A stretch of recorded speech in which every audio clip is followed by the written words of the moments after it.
Liminal music.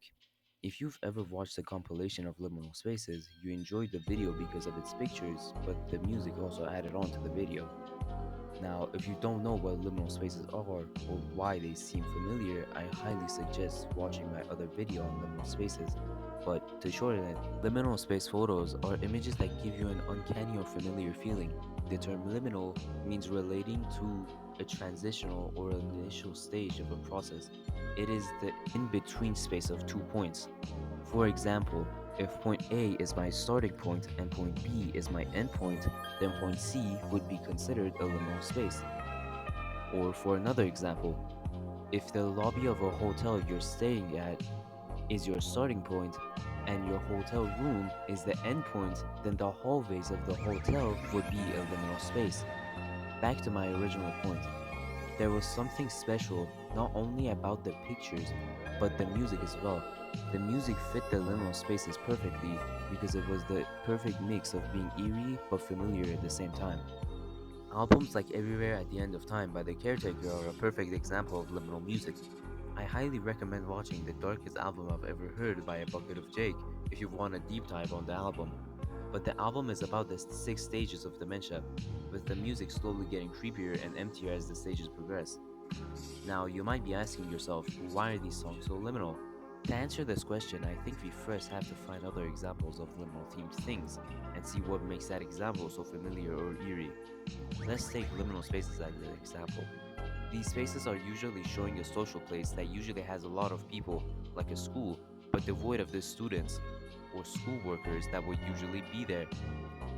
It's the emptiness that plays a huge role into making the photo feel familiar, and I think that's what makes songs from albums like Everywhere at the End of Time so liminal and uncanny. Of course, if the melancholy instruments and sounds were not eerie already. A detail that you should be paying mind to in Everywhere at the End of Time is that these old songs have static playing over them, which gets louder as the album progresses, which is the thing that makes it uncanny and separates it from other songs, and fits so well with the liminal theme. That answers why sad songs like It's Just a Burning Memory feel so liminal, but what about songs like Windows 96, Hazy Trip? If you're wondering what song that is, it's playing right now. It's not sad or melancholy and is full of musical instruments, so what makes it fit into the liminal theme?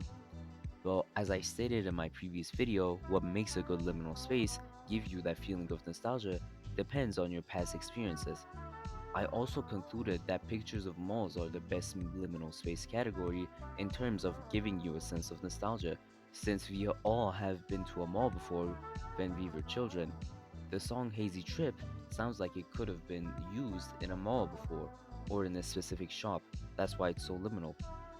So we concluded that liminal songs are either sad and empty, or happy and full of instruments.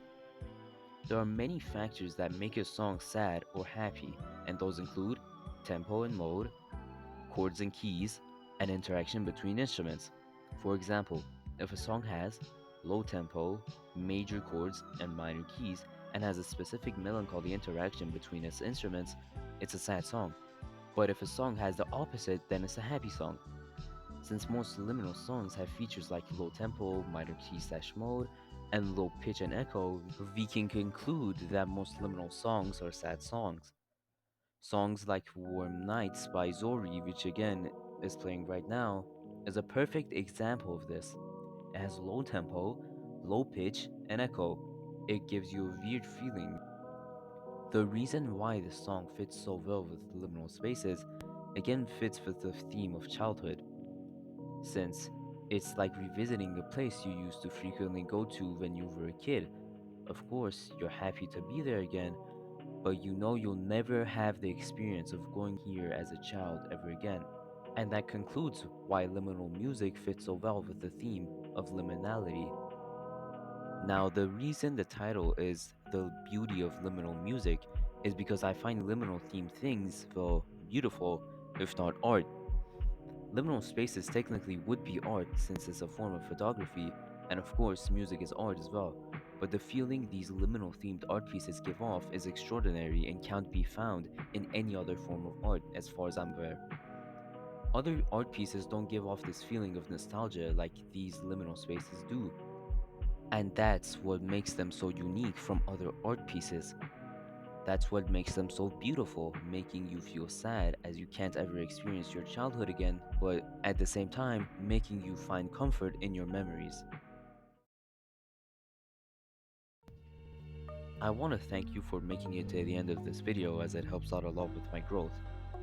In this outro, I want to talk a bit about the future of this channel.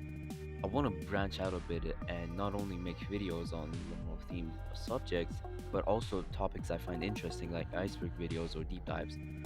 Also, I'd like to thank you if you watched the previous video because it got about 40 views in 1 week, which might not seem like a lot, but it means a lot to me.